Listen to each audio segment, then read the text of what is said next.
What if I told you that trying to see everything New York City has to offer in just 24 hours nearly broke me, but taught me the most important lesson about travel that no guidebook will ever share? By the end of this video, you'll discover why the see-it-all approach to NYC is a trap that ruins the very experience you're trying to create, and how slowing down in the world's fastest city unlocked moments I'll remember for the rest of my life. It's 5:23 a.m. on a crisp October Saturday morning in 2024. The pre-dawn streets of Manhattan are surprisingly quiet, with only the occasional yellow cab cutting through the blue-gray light that filters between the towering buildings.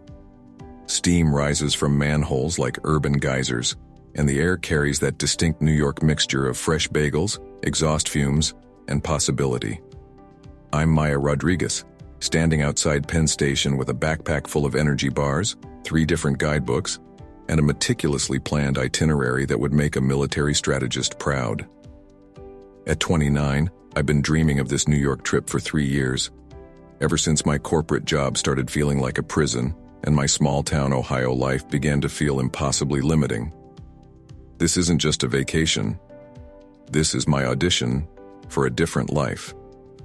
I have exactly 24 hours to prove to myself that I'm the kind of person who can handle the intensity of New York City, who can thrive in the chaos rather than be overwhelmed by it. In my mind, if I can conquer New York in a day, maybe I can finally work up the courage to quit my job and move here permanently. The plan is ambitious.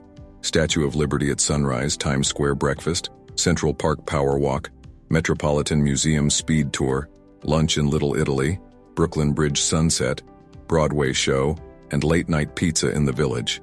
17 must-see locations, 43 photo opportunities, and 0 room for spontaneity or rest. This is going to be epic, I whisper to myself as I unfold my color-coded map. By tonight, I'll have enough Instagram content for a month and proof that I can handle anything this city throws at me. What I don't realize, as I stride confidently toward the subway with my perfectly planned adventure, is that my obsession with seeing everything is about to prevent me from experiencing anything. In 12 hours, I'll be sitting on a park bench in Washington Square, exhausted and overwhelmed, learning that the secret to New York isn't in how much you can see. It's in how deeply you're willing to let yourself be seen by the city. The moment everything starts to unravel happens at exactly 11:47 a.m. at the entrance to the Metropolitan Museum of Art.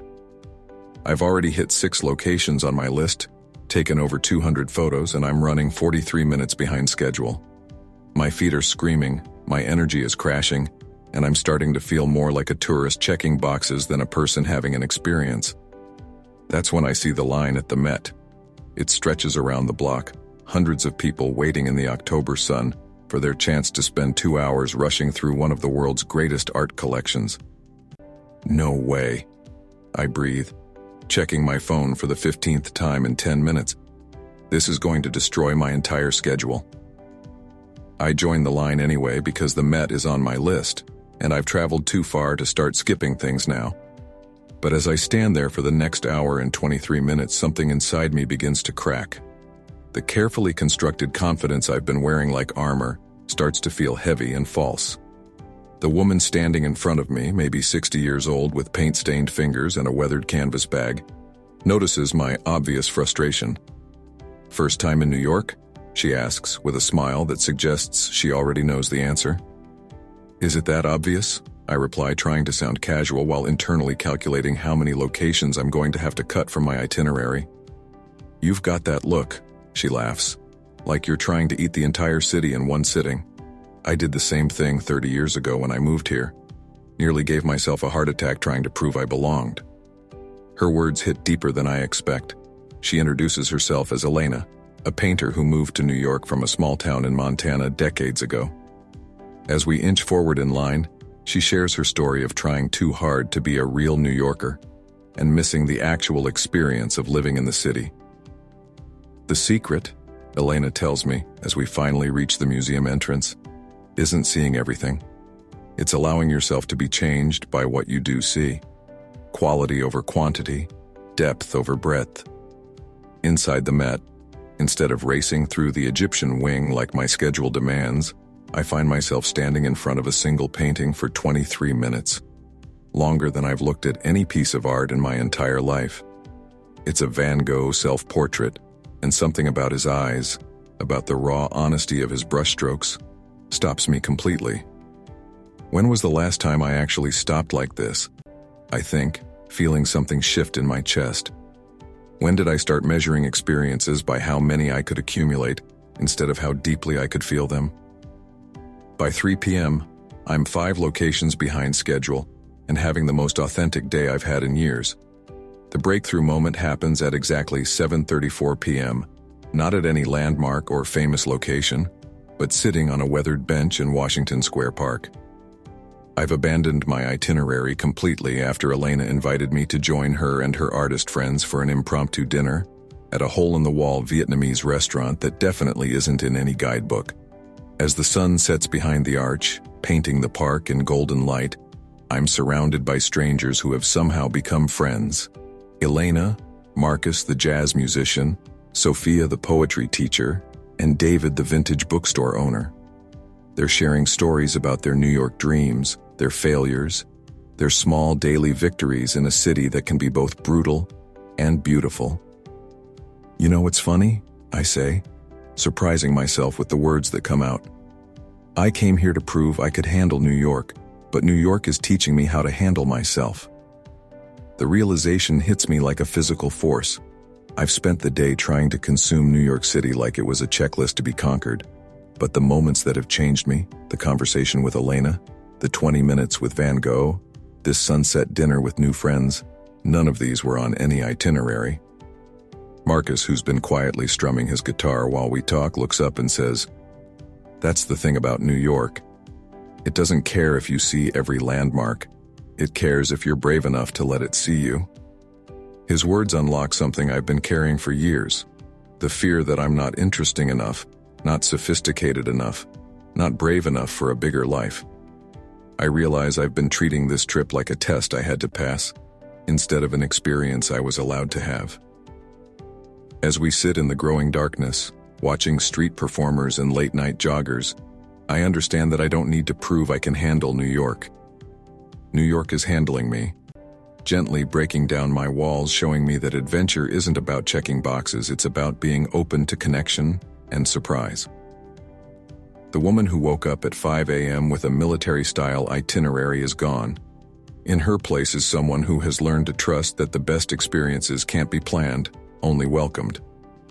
I never made it to half the locations on my original list that day. I didn't see the Statue of Liberty, didn't walk the High Line, didn't catch a Broadway show. But I discovered something infinitely more valuable. New York isn't a city you conquer. It's a city that invites you to become a more authentic version of yourself. That 24-hour trip changed my entire approach to travel and life. 6 months later, I did quit my corporate job. Not to move to New York, though I visit regularly now, but to start the travel writing career I'd been too scared to attempt. The confidence I'd been trying to manufacture through checking boxes, I found through genuine connection and presence. Elena and I still meet for coffee whenever I'm in the city. She's become a mentor and friend, teaching me that the art of travel is like the art of painting. It's not about covering every inch of the canvas, it's about choosing your moments and going deep. The New York experience taught me that every city has 2 versions: the tourist version that you consume, and the human version that consumes you. The tourist version is finite. You can see all the landmarks, eat at all the famous restaurants, take all the expected photos. But the human version is infinite, because it's based on connection, spontaneity, and the willingness to be changed by what you encounter. I've since applied this principle to travel in 15 different cities. Instead of trying to see everything, I try to understand something. Instead of racing through attractions, I allow time for conversations with locals. Instead of documenting every moment, I experience some moments without any record except memory. The result has been a collection of travel stories that feel genuinely transformative rather than simply impressive. Stories of helping a fisherman in Portugal, learning salsa from a grandmother in Cuba, getting lost in the Medina with a carpet seller in Morocco. None of these experiences were on any itinerary, but all of them changed who I am. If you're planning your own New York adventure, and want to experience the city beyond the tourist checklist, make sure to subscribe and hit the notification bell. Next week in part 3, I'll share the specific strategies I've developed for slow travel in fast cities, how to find authentic experiences in the world's most touristy destinations. I've also created a free guide called The Intentional Traveler's NYC Blueprint that includes my curated list of conversation-friendly spots, local hangouts where tourists are welcome, and the mindset shifts that turn sightseeing into genuine cultural exchange.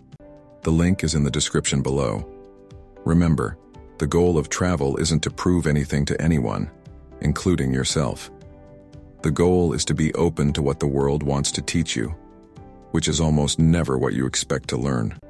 New York will still be there when you slow down. But the version of yourself that emerges when you stop trying so hard to see everything, that person only appears when you're brave enough to let the city see you. Sometimes the best way to conquer a city is to surrender to it completely.